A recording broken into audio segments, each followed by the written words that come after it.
This is the fields where we are working, me and my co-author. And the aim of this field finally is to design a new generation of soft robots inspired from soft animals as cephalopods. And so these animals, here you see an octopus. These animals have developed a specific soft organs, which is named the mantle, that they fill of water, and then by contraction they expel water quickly, and by reaction they propel backward. So we know, we highly suspect from studies from biology that cephalopods exploit intensively the elastodynamic interaction of this soft body, the mantle, with the fluid, in order to improve their locomotion performance. So finally, that means that for us, who are modelers for robotics, we need new models and algorithms suited to the locomotion of soft animals and able to encompass both finite net transformation due to the net motions of locomotion and also the finite deformations of the body of these animals. So due to the complexity and especially the geometric nonlinearities of these systems, we propose to exploit the symmetries of them by extending the Poincaré approach. So I just recall very briefly this context by Poincaré. So it's the Poincaré equations of the classical mechanical systems. We consider a system which is free of external forces and which have a configuration space which is a Lie group, with the Lagrangian defined as a function of the transformation of the group and its velocities. If the Lagrangian is left invariant, then we can reduce it on its Lie algebra. And Poincaré applies the Hamilton's principle to this reduced action with the variation here defined on the group, which is imposed at any fixed time. And this condition of variation at fixed time imposes this constraint between the variation of the velocities and the derivation, the time derivative of the variations. And then if we impose this constraint in the variational calculus applied to this action, we obtain the so-called Poincaré equations, or Laire-Poincaré equations. And the idea which we are going to exploit now is to use a kind of field theory-inspired approach in order to extend this picture to Khosra media. So Khosra media are continuous media. So what is a Khosra medium? This is a set of small rigid bodies, so it will be used, of course, to model the mantle of our squid. So it's a set of small rigid bodies continuously stacked along some of the material dimensions of the medium. So these material dimensions span this subspace of the material space, which is named here D, and which we could call the reference material subspace. It has 4 dimension P, and P is lower than 3. So we just consider the case P equal 1, it's beam, and P equal 2 is shells. And our squid is modeled by a shells, in fact, a shell. Okay, on each point of this reference subspace, there is we define a transformation of the group that maps the microstructure, which is a small rigid body, which lives in the complementary space to the reference subspace in R3, in order to generate the deformed configuration. That means all the small rigid fibers that cross, for instance, a shell over the mid-surface of the shell. Among all the configurations, we also distinguish a reference configuration, which define the zero of internal potential energy. And with this basic picture, the configuration space is defined as a set of functions from this material reference subspace into the Lie group that act on the microstructure of the COSRA medium. So I remember just that if the subspace is one-dimensional, we have the case of the COSRA beam, where the microstructures are the cross-sections of the beam. And if it is two-dimensional, we have shells, where the reference subspace is the mid-surface, and the microstructures are the cross-sectional fibers, which are rigid and which are glued together to form the shell.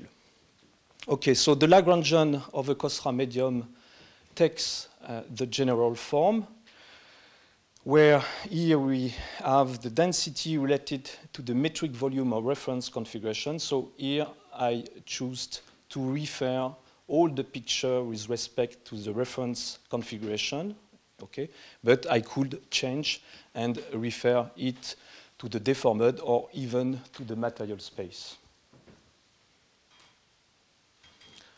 The Lagrangian density, which is, as usual, the difference of the kinetic and potential internal hyperelastic. Here we consider the case of an hyperelastic shell. Potential energy is left invariant by the Groth transformation, since T does not depend on the choice of the inertial observer, and U, the potential internal energy, is invariant by rigid overall transformation. This is what we name in continuous media mechanics the Freeman difference. And then we can reduce the previous Lagrangian and obtain this reduced Lagrangian, where here we recognize the reduced left, on the left, reduced Lagrangian density of our medium with respect to the metric volume of the reference configuration. Okay, and this Lagrangian density is a function of the following left invariant fields. We have the field of velocity over the medium. So typically, if J lives in SE3, this is what we name often a twist. And here we have some others with respect to the basic construction of Poincaré, other left invariant field with respect to the material labels, which are used to define the strength fields of the COSRA medium. Okay, then applying the extended Hamilton principle to this left reduced action, okay, as this, where here we have the virtual work of the external forces. For any variation like this, applied while the time and the material labels are maintained fixed, that is, which verify these constraints on the variations, which are finally the same as those of Poincaré, but repeated for all the material label of our medium, we obtain from Stokes' theorem a set of partial differential equations standing for the dynamic balance of the COSRA medium. So here follow these fields equations. They have this form. Here, so we recognize several times the pattern of Poincaré with here the density, which is due to our choice of our Lagrangian density. And here we have the range of external forces applied inside the volume and over the boundaries of it. And here we have the metric on the boundary of the reference configuration, and here the normal to the boundary of the reference configuration pulled back in the material space.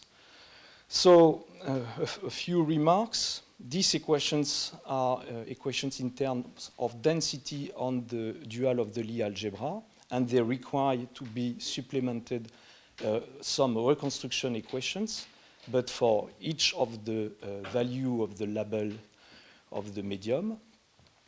And second, removing the X alpha dependence, we recover the classical Poincaré ordinary differential equations. So of course, this is partial differential equations. Applying them to a reference space of one dimension, these PDEs are nothing but the Reissner beams equations of non-structural mechanics, of nonlinear structural mechanics, sorry. And also taking a Lagrangian density with respect to the material or the deformed volume, give two other formulations. In the first one, we just have to remove H0 everywhere and also H bar 0 here. Since the material space, in fact, have no metric. And in the second case, we just have, so with respect to the deformed configuration, we just have to change H0 here by H, which means the metric of on the deformed configuration, the determinant of the metric. Okay, now we are going to apply this picture to Khosra shells. So in this case, we start from the kinematics of Reissner shells, which is due to Reissner. This kinematics is the following. Also here we have the field of position on the mid-surface of the shell. This is a two-dimensional space. And we have the rotation that maps the microstructure, which is just a fiber, onto their deformed configuration. So in this case, the configuration space of a Khosra shell is this space of surface parameterized by the two labels in the Lie group SE3. And from which, so we just repeat the construction, the general construction I presented before, from which we deduce the left invariant fields. So there are three in time and space. The first here is the velocity field which appear in the density of kinetic energy of the shell. So this is the field of twist in each point, each material point of the shell. And the second two left invariant fields entirely parameterize the fields of effective strengths which are usually used in shell theory. Fortunately, that means that these strength fields are invariant by the rigid motion. So necessarily, they can be parameterized by the left invariant field of the Poincaré construction. So here, this is the field of shearing, of transverse shearing. This is the field of curvature in the two material directions. And here, this is the tensor field of stretching and shearing in the mid-surface. And the zero means that we compare this measurement with respect to the reference configuration, which is the configuration at rest for our shell. So, considering a hyperelastic material, that is, considering that the internal state is entirely defined by a potential density which depend on the two left invariant field, the Poincaré-Khosra equation will make the following densities of conjugate momentums, or what we could name Khosra stress, appear. These are the two detailed expressions of this conjugate momentum, these densities of conjugate momentum, and they can be physically interpreted quite naturally. This one, for instance, represents the range of stress exerted across the shell cross section. X1 equal constant per unit of the complementary material length. And so we have this basic picture that translates physically these two objects which are systematically deduced by the machinery of Poincaré. Okay. Now, finally, developing the Poincaré-Khosra equations with are expression of the Lagrangian density. We obtain these two sets of equations, where we recognize here the Euler Poincaré of the rigid top, which is quite natural, and this pattern is repeated for each dimension of the material space, reference space. And these equations are equilibrium equations of the shell in the matter. We are here in the material frame, the E1 big, E1, E2, E3 of the first picture I shown you. And there are equations in terms of density of range with respect here to the reference volume. And we can easily push them forward in space and also relate them to the deformed configuration. And in this case, we find this other set of equations which are not so common, but that we can find in the shell literature under the name of geometrically exact partial differential equations, as they have been introduced by Simo in 1909. And why his authors said that they are geometrically exact. That means that there is no approximation of the finite transformation, and this is the privilege of the intrinsic formulation by Poincaré, which is exploited by Simo to develop finite elements method and so on. Okay, so these equations describe the dynamics in fact, of a micropolar shell. That is a shell with a spin and a coupled stress along their microstructures. And in fact, this is not the classical shell that we find in nature. So to remove this kind of artifact, parasitic artifact, we introduce, as Simo did, the fields of effective stress, which are defined as the dual of the effective strengths are introduced before. Okay, so these are the effective stress, and using the duality and the expression of the effective strengths in function of the left invariant field, we can get the relation between the COSRA and the effective stress as follows. Then, in a second step, we remove the inertia, momentum, and coupled stress around the microstructures in the previous Poincaré equations, and it changed the last scalar Poincaré equations into a constitutive constraint. And we can show that if we introduce these expressions in this constraint, we can show that this constraint is purely equivalent to say that this tensor, the effective stress tensor, is symmetric, which is obviously the case, since by construction this one is symmetric, so this one is symmetric. So that means that using these constitutive equations take in charge the classical model of COSRA media. So then I go very quickly, so 2 minutes. So we can recover a kinematic model of this missing angular velocity through a kinematics consideration based on the polar decomposition of the gradient of transformation of the shell restricted to the mid-surface. And here it is an application for our squid, so it is an axisymmetric shell, so we can completely reapply the Poincaré approach and obtain these 3 scalar equations, since in fact there is also symmetry with respect to the azimuthal angle phi.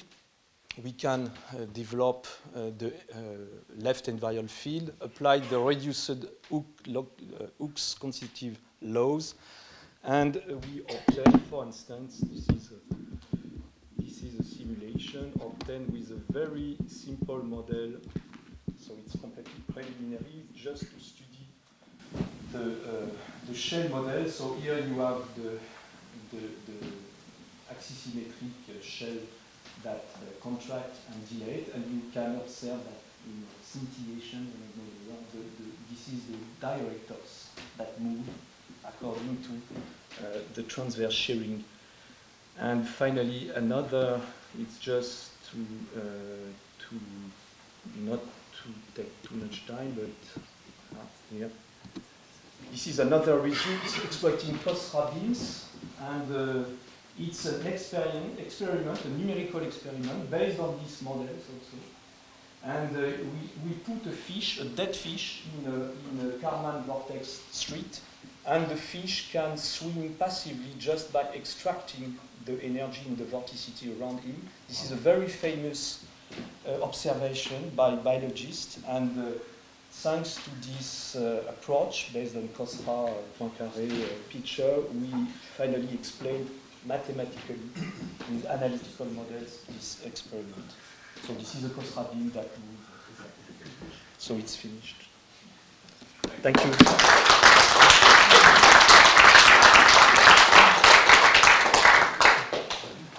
Maybe a short question.